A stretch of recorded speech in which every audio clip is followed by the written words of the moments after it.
എറണാകുളത്ത് സൈബർ തട്ടിപ്പ് കേസിൽ മരവിപ്പിച്ച അക്കൗണ്ട് തുറക്കാൻ ഹൈക്കോടതിയിൽ വ്യാജ അപേക്ഷ നൽകിയ അഭിഭാഷകനടക്കം 3 പേർക്കെതിരെ കേസെടുത്തു. സൈബർ തട്ടിപ്പ് കേസിലെ കൂട്ടുപ്രതിയുടെ അക്കൗണ്ടാണ് വ്യാജ അപേക്ഷ ഉപയോഗിച്ച് തുറക്കാൻ ശ്രമിച്ചത്. അക്കൗണ്ടിലെ 3 കോടി രൂപ തട്ടിയെടുക്കാൻ ലക്ഷ്യമിട്ടായിരുന്നു നീക്കം. നിതിൻ സേവ്യർ വിവരങ്ങൾ നൽകാനായി ചേരുന്നുണ്ട്. നിതിൻ, ഇത് എന്താണ് സംഭവം? ഇത് ആർക്കെതിരെയാണ് ഇപ്പോൾ കേസെടുത്തിരിക്കുന്നത്?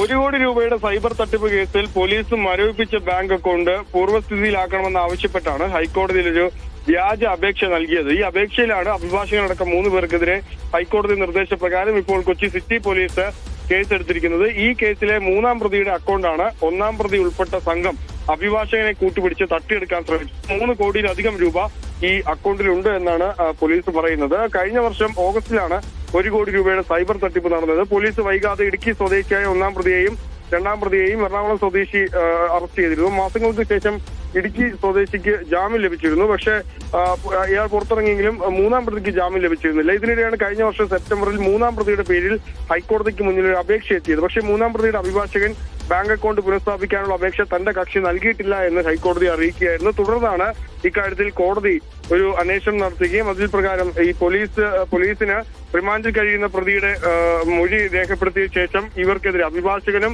ഹർജി നൽകിയിരിക്കുന്ന ആളുകൾക്കുമെതിരെ കേസെടുക്കാൻ ഹൈക്കോടതി നിർദ്ദേശിച്ചത്. അതിൽ പ്രകാരമാണ് ഇപ്പോൾ പോലീസ് അഭിഭാഷകൻ ഉൾപ്പെടെ 3 പേർക്കെതിരെ കേസെടുത്തിരിക്കുന്നത്.